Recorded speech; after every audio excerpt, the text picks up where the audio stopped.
Yo, what's really good, people? Welcome back to the channel. In today's video, we're going to talk about the top movers and fallers. I've rebalanced a few positions and we're going to talk a bit about the ICE of allowance as well. So yeah, please like the video. Would love to see 300 likes on this video, and I know you can do it because you guys have done it before. Subscribe to the channel if you're new, bottom right hand corner, and also ring that notification bell so you are notified anytime I post a new video onto the channel. But first, before we get into the top movers and fallers, you may notice a join button next to the subscribe button. If you don't, fear not, I will put the link to the join section of the Infant Investors community. I'll pin it down below somewhere. But listen, we're basically going to be launching extra perks for people that want to join and support the channel. So this is not new. This is something we've discussed over the past, I'll go 6 to 8 weeks. I've done a few surveys, done a few polls on Instagram and on YouTube just to get you guys inputs in terms of what you think will be value added benefits that you might want to see on the channel. And I've basically packaged it up into what I feel is going to be, quite a valuable offering for some of you guys that are new to the channel and want that extra support. So yeah, there will be a private community. There'll be exclusive stock picks. There'll be dividend and growth spreadsheets. There'll be stock checklists. So like a set of things that I go through before buying a stock and the things that I look for, and I'm going to do that for dividend stocks and for growth stocks as well. And there's also going to be a lot more benefits. So when there's other benefits and perks that I think about, they'll be added to those existing packages as well. So listen, I want to make this clear from the absolute bat. Any of you guys that are watching this, listening to this right now, thinking, oh, you know what, he's just trying to, charge me to get the same information. It's not that at all. Everything I do on the channel now is going to maintain as normal. So all of these portfolio updates, any other portfolio updates I do midweek with Trading 212, any other videos, any other reviews of, other platforms, any other thing that's happened in the market or something I want to talk about that I think is going to be valuable, all these videos are going to maintain as normal. I'm just going to be doing some extra value added stuff for people that actually want to, join the community, support the channel, and obviously get a little more help as well. So the subscriptions I think are reasonable prices. There's $3.99 for the board members, $6.99 for the C-suite. There's additional perks you get in the C-suite, but obviously it's completely no obligation. And yeah, click on that join button, have a look at the benefits, and if you feel it's going to be of interest to you, then obviously, I would welcome you to join the Infant Investors Board members. Other than that, everyone else, let's just keep enjoying these videos. So in today's video, let's talk about the market before we get into the top movers and fallers. This picture is looking very, very pretty. It's going up in the right direction, which I love to see. And overall, I think I'm up about £1,600 this week, which is one of the reasons why I love the stock market. It's one of the best things to ever exist in the world. A little bit of legwork in terms of finding opportunities and good stocks to buy, and then you have a week where I remember days when I didn't even earn $1,600 a month in terms of my salary for work. So, to get $1,600 in a week for just, buying a stock, for me personally, is one of the best things to ever happen. And one of the reasons why I love, doing this channel and doing investing in the stock market. It's been good all over the board. Although you guys know I've been moving over to more growth stocks, particularly in the US as well, and particularly within technology. The UK market's done well. The FTSE's up, over 6,000 again. And you got a lot of things to benefit that from, the new job support plan from Rishi, and also advanced Brexit talks as well. So yeah, the UK's done well. Some of my holdings that I basically sold off has actually, done really well over the past week or so. Don't really regret it, to be honest, because the amount I'm making with the newer stocks is actually outweighing the amount that I would have made, or actually the less of a loss I would have taken on some of those UK stocks. But it's good to see that the market overall is doing well. However, I still think it's delicate times in the markets. At the end of the day, we are still in the midst of a crazy pandemic. We are in the midst of an election. We still have the Brexit stuff to actually manifest. And we are in the notorious third quarter, which, according to my performances over the past couple of years, the third quarter has actually been quite a difficult time, if I'm honest with you. A lot of stocks have fallen down between October to December. I think Christmas has a lot to do with it. I think the end of the year, people just taking profits and taking their gains has to do with it.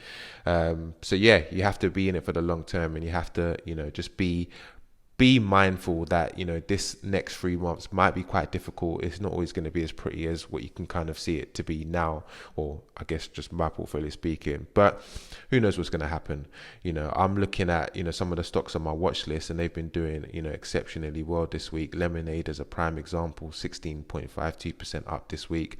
You know, I've got a small position in my 212 pies, and yeah, my pies are even looking good. I mean, they're greener than an Instamodel's lace front wig right now. So everything is looking green, everything's looking good. But if you want my honest opinion, I don't see this continuing, you know, across the board. I see obviously certain opportunities continuing, and I see other opportunities potentially selling off. So it just depends on what you're invested in, obviously, and it's like 100 million things you could potentially invest in. So yeah, let's get into the top movers and fallers. In fact, we're going to start with the top fallers. We typically start with the top movers, but there's only one top faller this week, so I'm going to start with the top faller, and that is Uber. So Uber has gone down 1.01% this week. Listen, as I mentioned always, you know, from my personal perspective, a growth stock moving 1% in either direction is insignificant, it's inconsequential, and there's no information that has caused it to move 1%. It's only 1%, so we could just move from that. Every other stock has gone up this week, which is really good to see. So let's get straight into the top movers. The first top mover to talk about is Amazon. Amazon has gone up 5.17%. This is from Simply Wall Street, as I've mentioned. And the reason why Amazon, I believe, has gone up 5.17% is in anticipation of Amazon Prime Day, which is going to be on October the 13th to the 14th. Last year, just to put it in perspective, Prime Day sales exceeded Amazon's Black Friday and Cyber Monday sales combined. So Black Friday is typically seen as, you know, one of the best purchasing times in the economic calendar, and definitely in the e-commerce calendar. Cyber Monday is also seen as a great time to buy stocks, to buy goods and services and whatnot. And Amazon Prime Day, which is their own kind of Prime Day where they have sales for, you know, obviously Amazon goods, exceeded both Black Friday and Cyber Monday combined. Members purchased more than 175 million items globally. When you look at the last 6 quarters of earnings, they've basically beat on revenue estimates, but they didn't always beat on earnings per share, to be fair. However, Q2, due to the whole Divock 91 situation, they completely obliterated expectations, and Q3 they're expected to do so. So listen, we talk about buy the rumor, sell the news, and I always talk to you that earnings updates is for me personally one of the most important things that any of you investors should be paying attention to. Obviously, the Q3 has now ended in terms of the actual quarter, so it ended obviously in September. These earning updates are going to be coming in around the November mark, so you know, we're about 3 to 4 weeks away from the next set of earnings update, and you're going to start to see some significant volatile movements within stocks. And I feel that Amazon is going to go up primarily due to the whole pandemic situation and just how well they did in Q2, and I think that's going to continue during Q3, and I think Q4, which will probably be announced early 2021, due to the whole Prime Day and just the remaining of the year and Christmas and all the other holidays and so forth. So you know, I'm definitely still bullish on Amazon. I know optically it looks like a considerably high share price at, you know, $3,286. I've got a couple of shares in there, and obviously bought recently, so the profit is still quite modest at this current moment. I don't expect Amazon to be my best performer out of all of my holdings, but I definitely expect it to be a safe performer.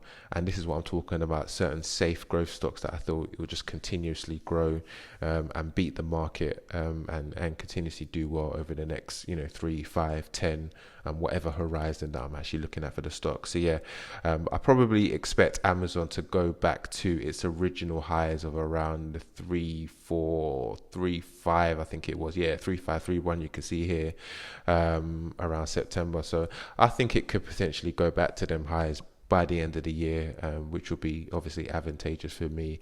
And obviously there's fractional shares. So even if you don't have enough to buy a full share, then obviously you can still take part in some of that growth by just getting it as a fractional share. So yeah, I'm definitely still bullish on Amazon. Like I say, I don't think it's going to, absolutely do anything crazy in terms of the portfolio, in terms of the gains. But I think it's going to be nice and steady. And I think sometimes you need a few steady players within your portfolio in the midst of a few more, volatile players as well. Now, the second top mover to talk about this week and a new entrant into the 100% club is Okta. Okta's gone up 8.45% this week, you can see here. And you can see that I'm now at over 100% return with Okta. I think it was at highs of about 105% here, and it's kind of gone down to 102.67%. But it's great to see. So I bought Okta. I bought one round of Okta, 19th of December, as you can see. And obviously it being now the 10th of October now, then obviously in about 10 months, I've basically doubled my money that I actually invested in Okta. Which I'm very happy with. Okta is not a sexy stock. It's not a stock that's going to be talked about in all of the headlines, all of the blog pages. All of your other favorite YouTubers aren't going to be just talking about Okta. This is a stock that, I organically found through research, genuinely organically found through research. And that's what makes it quite an achievement for me, because obviously as someone that is, still learning the craft of investing and still trying to get better and better, I'm trying to go in with a thesis, I'm trying to go in with a hypothesis, and then I'm basically trying to explore things that meet those hypotheses and actually see whether it plays out. And I recorded a video when I actually bought Okta, and you guys can see that on the channel, and I talked about it in my 2020 vision and so forth, and what my criteria was and what I looked for. And to see it obviously, doing 100% within 10 months, which is, basically about £100 a month and dividends, that's the way I like to look at it. I'm proud of that more than other stocks that are making more money, just because it's not really about the money. I don't really think the money actually is as important as, executing on a plan and actually the plan coming to plan and it kind of working and so forth. So yeah, this is the second stock that's gone over 100%. Obviously you guys know the first stock was Shopify, which I sold at actually 220%. Do I think Okta is going to get to the 200% mark? I'm not too sure, if I'm honest. When you look at a lot of the analyst recommendations, actually the majority is still a buy for Okta, a buy or a hold. Okta isn't profitable yet, so I think when they become profitable, this stock can definitely increase. So I'm going to hold it. I did consider actually selling this potentially and actually moving the money into another opportunity that I might think has a bit more growth potential over the next year. But actually I'm thinking now just to potentially hold it and see what happens for the time being. You guys know that because I'm in my ISA and because I've maximized my ISA allowance, I can't sort of add more money to the account anymore. So I'm kind of confined to the restrictions of the stocks that I already hold. So if I want to invest into something else, I have to either sell a stock, or I have to sell a stock, or I have to use the money that's remaining in this ISA allowance, which I've kind of allocated it to something in my mind anyway. So at the moment, it's just probably going to hold, but we'll see. I'll keep on researching it and see what happens. Some interesting information about Okta: their customer identity business is growing 70% year on year. This part of their business makes up about 24% of their revenue. So if you basically, see that trend continuing, then you can actually see that their customer identity business is going to be a significant growth portion of their overall business, and it's going to contribute to them becoming profitable in about the next 18 months to 2 years, if I'm honest. And with the whole pandemic situation, so many businesses rely on Okta because of their identity access management, because of their customer identity management, and because of their solutions that they want to help protect people. And that's been quite an important part, I think, of Okta's success this year. Is the pandemic, and I've mentioned on multiple occasions why I think it's a pandemic proof business, so to speak. Listen, the other thing to also mention about Okta as well is that effectively Okta has done a partnership with Salesforce. Salesforce has this work.com platform, which is basically geared around getting all of these businesses to help support them with remote working, and it gives them a lot of different application and tools and so forth to be able to do that. And they're using Okta as the identity access management partner and solution for that. So they did a joint press release this week, and I think again that's a big vote of confidence. Salesforce is probably, you know, the king of SaaS, so to speak. Is probably the pinnacle of any SaaS business is Salesforce, in the sense that I think they were one of the first to, you know, really drive this subscription as a service model, really drive cloud, and obviously they've done pretty well at it over the last, you know, many years, to be fair. Not only that, we saw that Salesforce went up quite significantly over the past couple of months, particularly after their earnings update, and they're just considered a quite reputable business. This is a stock that is also on my watch list, if I go back, and has been on my watch list, but I think I've just found other opportunities personally to invest in. However, you know, that little big spike you can see here was when they just went up 25% overnight. So, you know, I had it on my watch list, didn't invest, but it's fine. There's been other opportunities anyway. And so, yeah, Okta doing a partnership with them for me is quite a strong validation that they see them as, you know, the leaders in this space. And I think there's a lot more good news to come within Okta. So yeah, I can't really invest or do much more with it. I can only either sell or hold. I think for now, I'm just going to hold on to it, definitely probably to the end of the year, but who knows what will happen. There might be some more news, might be more things that come out which might make me sell something else, add it to Okta, and see what happens going forward in the future. But yeah, good to see that Okta is doing well. But the top mover for this week is a stock that's actually my biggest holding, and you can see it's up here, and that is Cloudflare. I'm just making up names as I go along, but yeah, Cloudflare has gone up 11.02% this week. Ignore what you see on the screen, it's fake news. I'm going by Simply Wall Street, and yeah, Cloudflare is definitely the top mover. And again, it's another business that I'm very proud about in terms of looking at the specific moats of the business and seeing whether or not it can actually do well in the future, and basing it primarily off their financials. So listen, Cloudflare for me is a very low risk investment. I see it as quite a low risk investment, and you know, you can't really typically say that with many sort of IPO businesses. But yeah, I definitely see it as a low risk investment due to their whole debt profile, and so to speak. They've got price targets for the next year between $30 being the low and $55 being the high. So if they reach $55, that's about 20% from its high target. There are a few analysts that are saying about $63, but I think the consensus is generally $55 being, you know, the high within the next year or so, which another 20% from where it's at today for me would be good. Of the analysts that cover it, 16 analysts cover this stock as well. 12 of them are saying it's a buy, 4 of them saying it's a hold. They're projected to report earnings of a loss of $0.05 per share, which would be a growth year over year of about 68.75%. So again, as I mentioned earlier in this video, that's probably going to be happening around in November, and I think there's a lot of anticipation for that, and that's one of the reasons why I think it's gone up significantly. You can see over the month it's gone up 27.64% according to Free Trade. So I think that for me is one of the factors that's basically contributing to its growth. So yeah, this stock obviously I put a lot more. You guys know that I started to tilt my strategy towards being a bit more bullish on some of these growth stocks, primarily because of what happened on Shopify. Investing 1,000 into Shopify and then getting a couple of grand back was great, but I always felt, you know, what if I put 3 grand, what if I put 5 grand, and that money potentially was sitting there. So I decided to obviously put a bit more into Cloudflare. So overall, you can see I made 5 investments totaling around 6,000, something along those lines.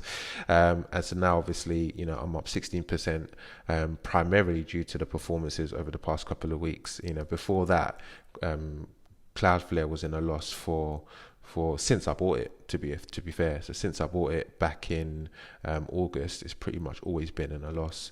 So it's good to see that it's now going in the right direction. And yeah, this is a stock that I'm definitely looking to hold for the next 3 to 5 years as a minimum.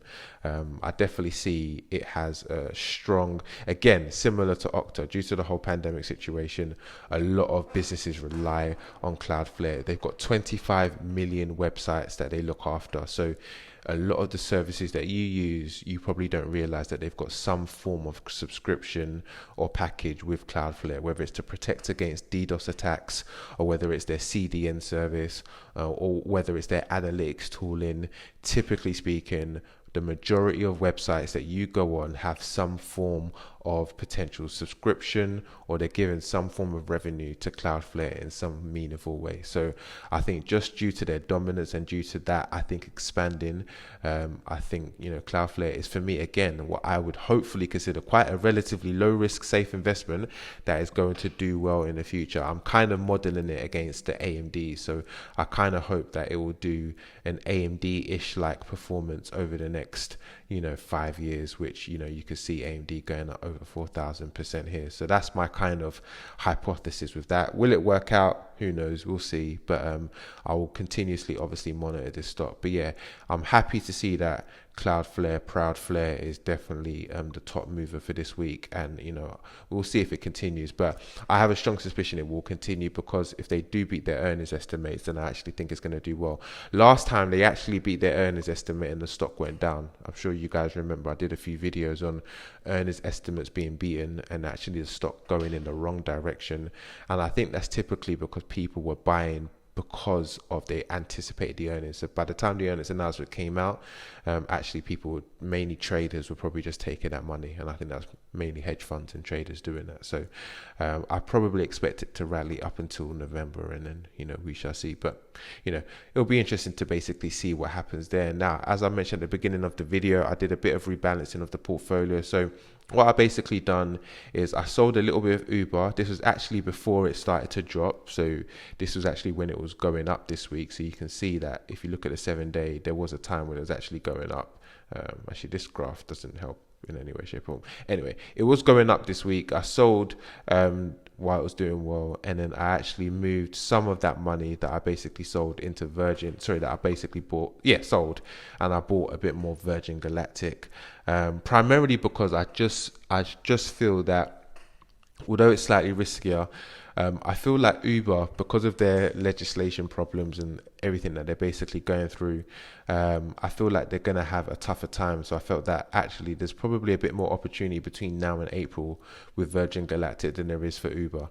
And that's basically what I'm basing it on. I purely did that based off the fact that because my ISA allowance is maxed out and I can't really add any more money to any stock, then if I wanted to try and maximize Virgin Galactic, because I genuinely think that Virgin Galactic by April will be in a higher position than it is now, I thought I needed to get some money into there. And so I thought the best opportunity to do that was to just do a bit of rebalancing. So I sold a little bit of Uber, I put that money into Virgin Galactic, and I guess this is my sort of hypothesis that by April it will hopefully be in a much more significant position. I'm kind of expecting it to be around the $30 mark, is my kind of expectation for it. So if it can get around the $30 mark by April next year, then I'll definitely be happy with that. And that is, based off today's share price, is about a 33% increase. So although it sounds quite low, it's a 33% increase, which is quite significant. So that's the reason why I basically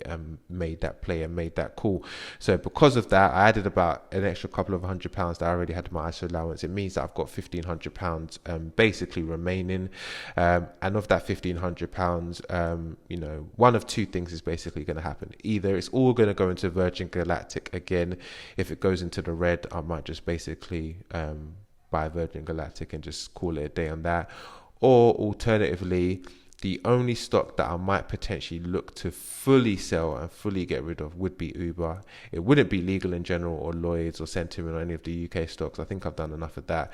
I think it potentially would be Uber. And if it was the case, then obviously I might use that, combine the money and just load up on Virgin Galactic, or potentially get another opportunity. But this is like me just, being transparent in terms of things that come through my mind. This is not something I actually am thinking of doing, by the way, so I just want to be crystal clear on that. This is just like potential opportunities that I could actually do with that, and that's just one of the potential opportunities. The most likely scenario is that I'm just going to add it to one of these existing stocks, and I'm just going to let these stocks ride out. That's probably the most likely scenario, to be fair, of what I'm basically going to do for the remaining part of this year, all the way up until April. So yeah, that's the portfolio update for this week. Hopefully you found it interesting. interesting. If you did, like, subscribe if you're new, and also, you know, join the channel, join the group, join the board members if you want to join and actually, you know, converse more regularly and get more value added perks and benefits. Get in the comments, and I will catch you next time with another investment video. Take care, guys. Peace.